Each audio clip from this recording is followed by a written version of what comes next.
What's going on, Paisanos? V here. And what I'm going to do today is I'm going to go over a match I played on my Twitch channel, twitch.tv/YGOPaisano. YGOPaisano. Links will be down below. I'm going first. I won a dice roll against what I will later on find out would be Dragoon. And I summoned Alistair and I added Invocation. Now, here's the thing. My hand only allowed me to fusion one time.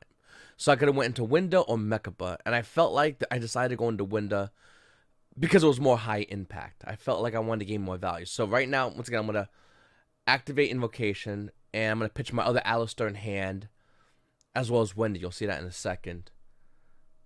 And what I'm gonna do is I'm gonna bring out Winda, use Wendy effect. And once again, this is just trying to maximize as much value as possible. We obviously lost 2 Alistair here, so that's kind of important. But at the same time, we're trying to recoup that value or slow opponent so we can recoup value. So I'm going to set Hedgehog, and I believe. So you're just double checking, asking what my Hedgehog does. So lets me add a Shaddoll spell trap to my hand. I'm gonna set one card face down and pass turn. Now once again, he's playing Dragoon, so I immediately put him on under restriction of Winda, which you ideally want to do. Luckily, he is playing Dragoon. Had he played like another Shaddoll matchup, it wouldn't go so well. But this is what the hand allowed. Once again, you can only go.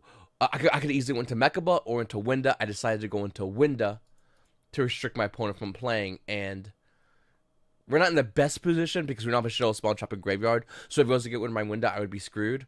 But at the same time, we put something on board. So he's gonna summon Seafreet in attack mode, and that's whatever. I mean, summoning Seafreet in attack mode, we're fine with that.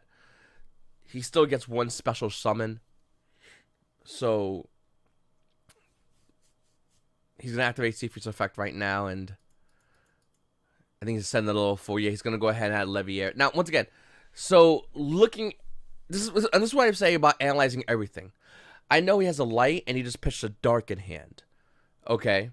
And he's obviously going to try to grab Levy. So he needs another one of the. And he grabs it.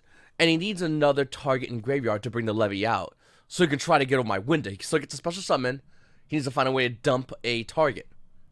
So I'm watching this and I'm saying to myself, I need to find a way to banish his Graveyard. The minute I banish his Graveyard, it puts him back at least a turn. I have 3,200 on board. Actually, 4,000 with the set Hedgehog. That's half his life points. So I already have him in a really bad position. He dedicated a normal summon. And what I'm doing right now, the whole time, I'm looking and trying to figure out what he needs to get his Levy off. So he's going to go ahead and use the special summon already. And he's going to bring back the Seafreet, which isn't that big of a deal for me. I think him adding back Seafreet's fine. That's his only special summon for the turn. Unless he has Dark Ruin no more, we're in a good spot. So I totally, yep, that's yours. He's going to enter battle phase. He's going to attack my Alistair. And, I mean, that's fine. I think with Seafreet, I think it's 16. I'll take some little bit of damage, but I still maintain a Winda on board. I still have a Hedgehog face down. I still have a set card in hand. Like, we're cruising here. So we're just gonna go over ahead and do life points and whatnot. So right now, once again, we're in a really good position against Dragoon. I immediately know now he's playing Dragoon. The minute he summons Seafreet, he's definitely playing Dragoon. So my mentality shifted towards I need to maintain Winda on board and end this game quickly with while at the same time locking him. So he wouldn't be able to make that many plays, and that's basically my whole mentality. I'm double checking what he has in his graveyard. I'm going over. I understand. Once again, he has Levy in hand. So I'm gonna go ahead and activate Schism, and what that's gonna let us do is banish the Alistair and banish the Wendy. So now Invocation Graveyard is live, and that's gonna let us bring out a second Winda, just to once again get that Alistair banished. We could have, I mean, that's basically what we wanted to do it for. We're going to flip a Hedgehog. We're getting a ton of advantage right now. And we're going to try to put him back as fast as possible. So we're going to go ahead, activate Invocation Effect in Graveyard, adding Alistair back to our hand. Once again, we have double Windows. We know he has a card in Graveyard. He needs another darker light target to banish to bring out his monster. We're going to add Alistair back to our hand by summoning, we're going to add Invocation back to our hand by summoning Alistair. Thanks for the raid, Lisa. I really appreciate it. So right now I'm trying to figure out as much as possible to put as much damage on board if I can kill him, because that's ideally what you want to do. So what I'm gonna go ahead is I'm gonna go flip up Hedgehog, and I think I add I add Shaddoll. Okay, So I'm going to add Shaddoll to my hand. I don't think it really matters as much. I'm going to Invocation here. I think I'm going to go into a Mechaba. I'm going to banish his Light Seafort in Graveyard. So we're going to get rid of that.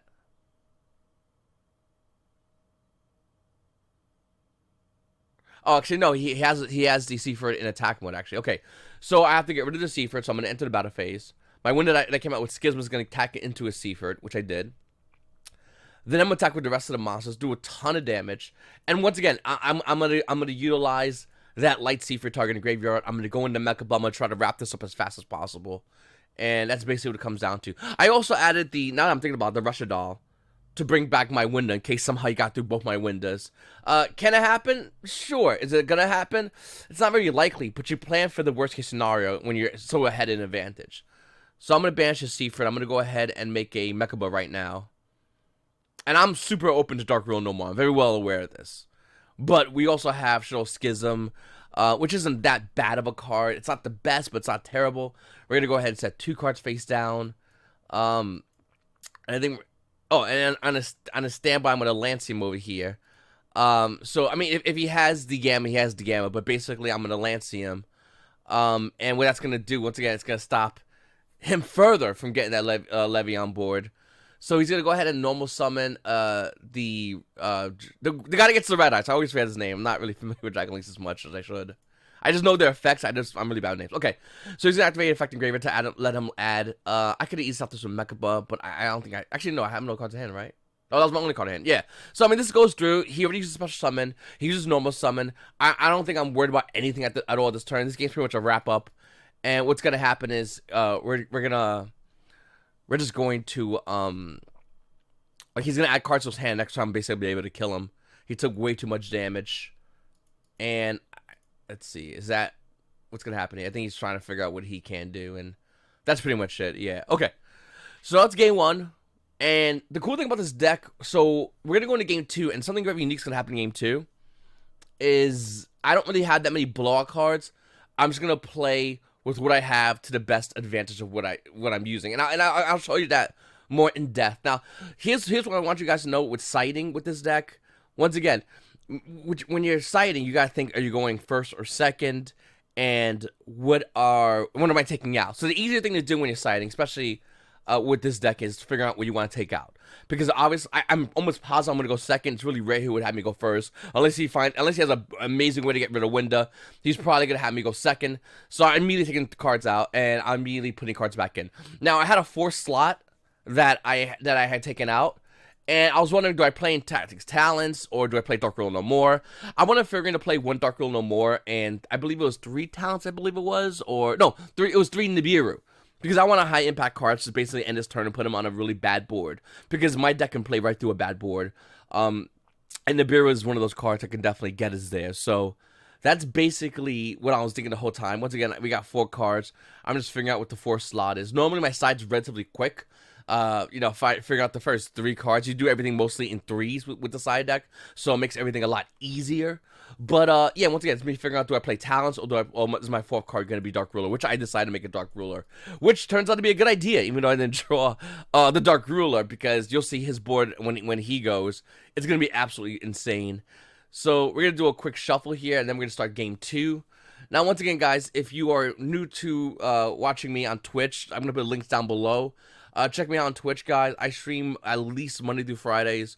And, I play Shaddoll. Right now I'm playing Shaddoll Invoked. I'm looking to play some other decks as well. I have a deck I'm working on right now. But my main deck, the deck I love, I think is the best deck in the format, is definitely Shaddoll Invoked.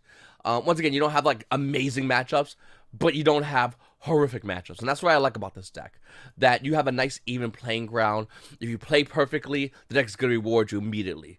If you make a misplay, the deck will punish you immediately. And I really like and respect that about this type of deck, and it's unique because of that. A lot of decks, you can draw some weird hands. We're playing cards like Phantasm to help us cycle cards. We're playing Lancet because it's more high impact game 1. And I believe I left in my Lancers as well, because I felt like if I Lancet him, he could still probably do combo, but against Dragon Links, when you resolve Lancet, it just puts you in a much better position. And of course, when you Nibiru them, I mean, they're going to have to really play out of that. And they do. I know they play Crystal Needle Fiber to help them play out of a Nibiru board, but nevertheless, like, Nibiru board is still a pretty insane board too, and really hard for him to play. So he's gonna go first. He's gonna summon the Red Eyes guy. Then he's gonna link away, and he's gonna chain link 1, chain 2. One thing, I don't think I have anything. I'm not 100% sure if I had any answers. I don't think I do. I drew Phantasme actually. Hold on a second. So I drew Phantasme, and this deck, my deck runs 3 Pseudopotamizations, and I didn't draw any of them. I didn't draw Dragoon no more. I don't think I drew Nibiru. I just drew more cards to attempt to break his board. That's all I drew. Okay, so he's gonna go ahead and banish, and he's gonna use his effect to bring out his guy back from the graveyard. He's pretty much going full gas. Like I said, I have a Phantasme. I don't draw into anything too explosive. I just draw. I kind of fix my hand, which felt super odd, but you'll see later on that I fixed my hand to a position in which allowed me to break his board and kill him. Well, kill him, not really break his board. I would have broke his board, but he's scooped before I get into the battle phase. So once again, this is a very unique build in which I think this is the build of Dragon Links that runs Dragoon. So, and really utilizes the Dragoon-y phalanx. You'll see him bring it out a couple of times throughout this matchup. And the whole time I'm thinking, with Dragon Links, if they brought out the guy that recently got unbanned, I'm really bad with Dragon Link names. Comment down below if you guys can help me out. To Electric Lock me, I don't think I win this matchup. I'm like fairly confident I don't. Anyway, so he's gonna go ahead and just, like I said, go into his link plays. I'm just waiting. I'm trying to figure out, do I want to do it now? Do I want to wait? That's basically my whole thing. I think I'm going to do it now because there is a chance he can go into Appaloosa, and then I'll never resolve my Phantasme. At least with putting Phantasme on board, it's going to put me in a position where I can get an access to my Predator Inverted and Anaconda, which I desperately need to do if I have any hopes of beating him with my hand, which, once again, Phantasme, it just allowed me to cycle cards, but nothing too high impact. I'm going to go through basically everything. So what we're going to see here is me just go through my hand to try to break his board, which I do, but I go through my entire hand, and I had to be really clever as far as what I can. And there he goes, by the way. He's going to go into Appaloosa. That's why I did it on 2. But anyway, you got to be really clever as far as when they do these kind of plays and what they want to go into and all this stuff. You're really focus on counting what your opponent's playing and trying to imagine what's in their hands, and you're running through all this numbers in your head quickly as you're playing this matchup, because if you look away for a second and he has some plays on board, that's definitely going to get you punched. Okay, so he's going to do a bunch of plays. He's going to I think here he tries to go into Saryuja and to resolve Saryuja's effect, which is a pretty big deal. Once again, I'm sitting there, I have 5 in hand. I have my dragon guy on board, and there he goes, bringing everything out, and here he goes into Saryuja. This is interesting. His Appaloosa has 2 counters. He's going to Saryuja. He's definitely gonna allow. So he's gonna have free special summon. He's gonna allow look through and basically fix his hand in case there's any cards he doesn't need. I mean, this play is definitely a big deal, and being the fact that I didn't draw Dark no more, I didn't draw talents. It's bad. A majority of players will look at their hand and go, ooh, but you gotta play through it, and this deck can do that. Now, if I drew talents, I think this would have been a lot differently. And I don't think I even sided talents against this matchup, which I really should have done, to be honest with you. With the 3 Nibiru and try to make extra 2 slots and throw in talents, because he's gonna. But I didn't know, actually. Game 1, we didn't see nothing to say that he's playing Dragoon. Game 2 right now, we know he's playing Dragoon. If I was to go into a game 3 against my opponent, I would 100% know he's playing Dragoon. And if I have talents against this matchup, I win that matchup. When talents resolved, wins that match immediately. So, and you'll see him later on talk about. Well, you'll see him try to be hesitant as far as activating Dragoon's effect, because once he gets through his Borderlord Savage and his Dragoons, if I have talents, the game's over. And he's very well aware of that. So he's still trying to figure out what he can do. He's trying to go Borderlord Savage, he's trying to go Dragoons, and he's trying to basically set up a big enough board that I can't play through anything. So what we're going to see here is a board of Borderlord Savage, Dragoon. Appaloosa is already going to be on 2. It's, once again, I'm not used to this variation of Dragon Link. I'm used to the other variation that plays Dragon Maid Tightening, has a bounce, and has at least 1 negation, maybe even 2 ideally. So this is definitely another variant of the deck, and it's definitely a good variant. I don't think there's any wrong answers as far as the variations of the two Dragon Link builds right now.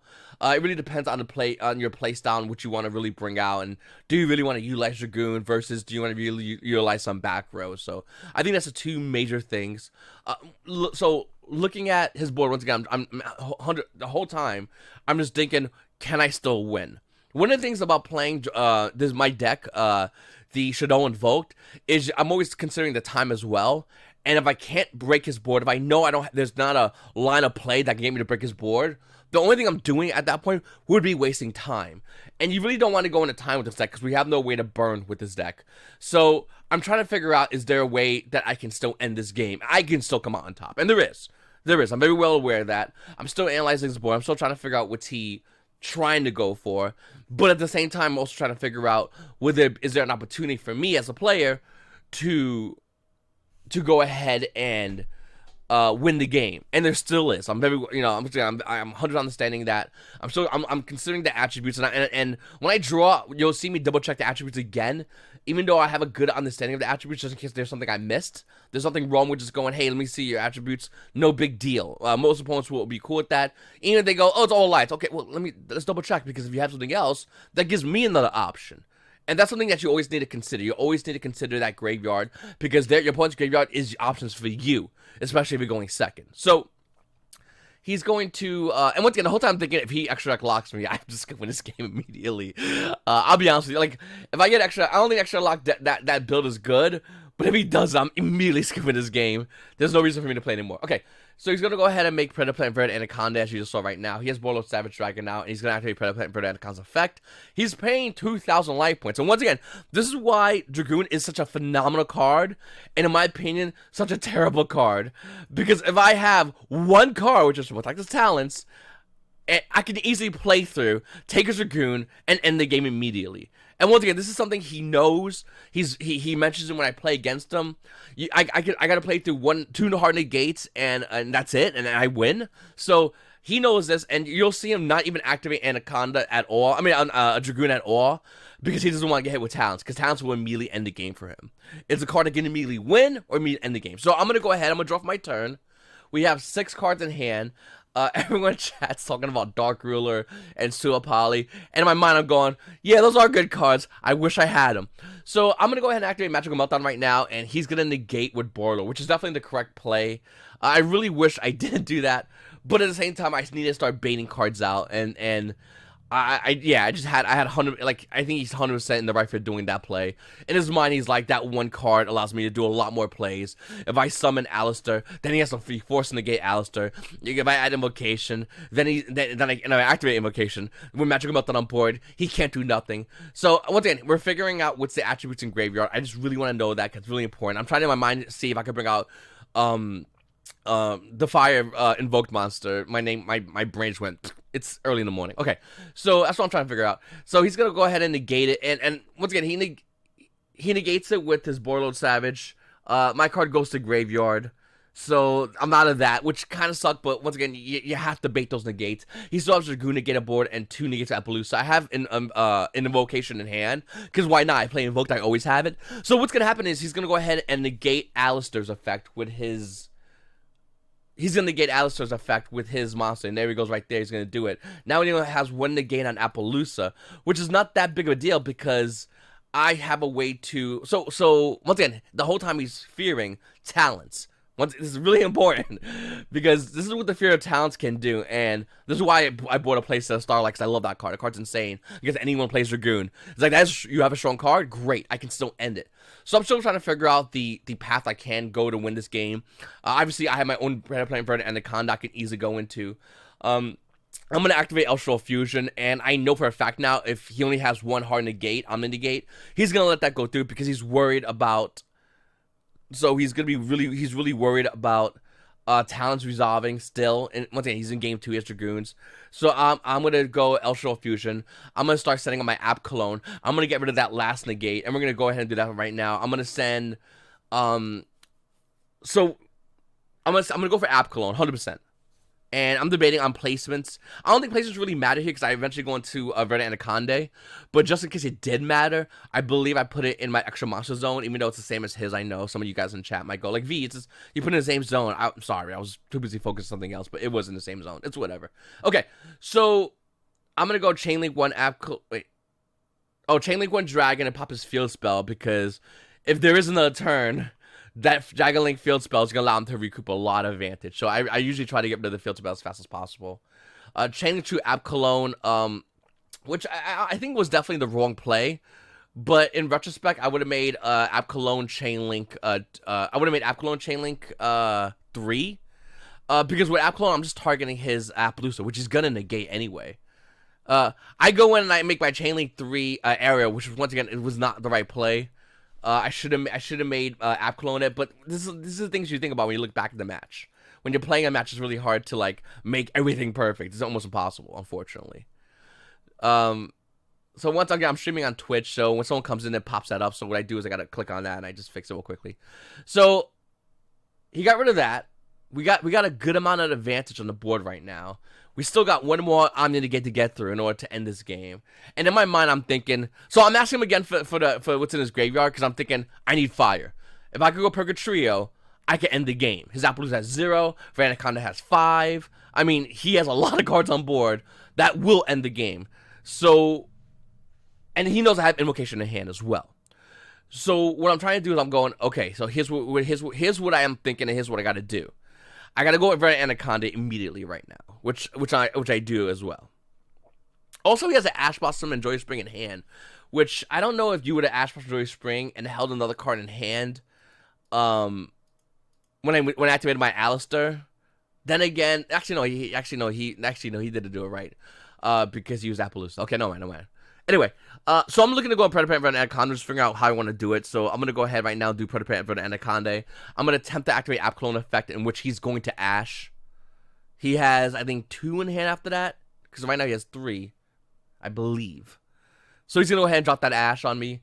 Now, that kind of sucks, but at the same time, because once again, I'm trying to maximize my way to kill him. If I can't kill him, there's no reason to play the next turn. He's gonna like wipe me out. So he ashed me, but which is actually a big deal, because now my invocation is gonna get rid of his Ash Blossom from Joy Spring. It's gonna get rid of my Alistair, and what he's thinking is he's saying to himself, if I negate the invocation. Because now he's look at it from his end. If he negates invocation with his Dragoon,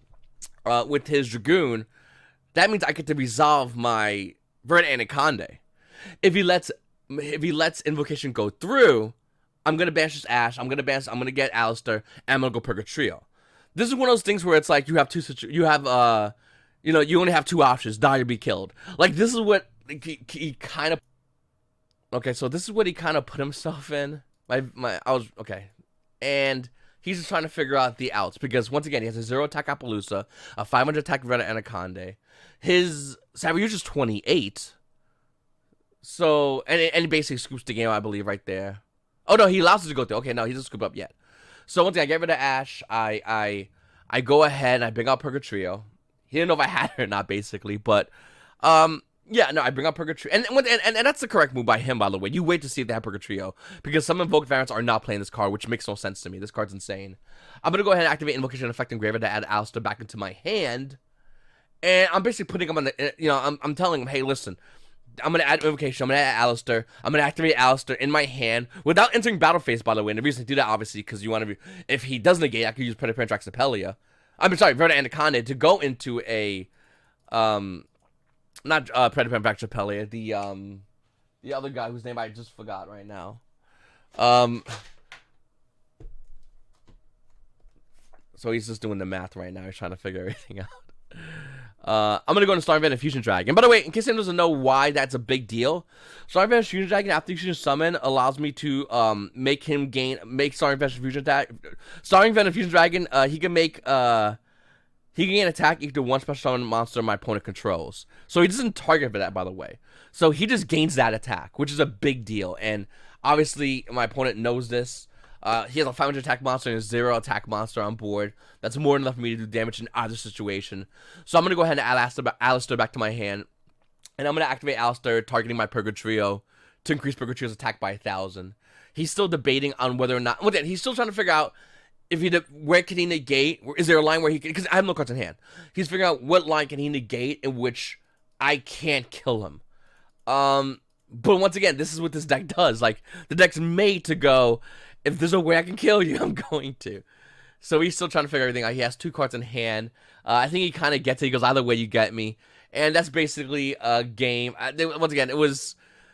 Diaby kills your options, and that's one thing I really do like about this deck. It can, especially with like Phantasmic. I know people are confused about Phantasmic, but like this deck is really good at allowing you to have a lot of advantage. And one of the cards to help you gain advantage, especially if you're going second, is Phantasmic. I drew no Dark Rule no more. No, I didn't play Poseidon Talents. I didn't get to my Nibiru. I didn't get to my Lancia. Or I did. The only thing I did with this deck was play through his board. And I'm not saying that makes me because I'm a better player, but what I am saying is, had I did a different line of play, that could have also ended up me losing game. Could the things my opponent could have did differently? Sure, but he didn't know it, and that put me in a better position. Anyway, guys, hope you guys learned from this. I might do more of these videos in the future. If you do like these videos, please let me know in the comments down below. This video took forever to make. I actually had to edit it, so it was a pain. But yeah, it's your boy V. Make sure to subscribe. Follow me on Twitch. Links will be down below in the description. And I'll see you, Paisanos. You guys all have a great day. See you later, Paisanos.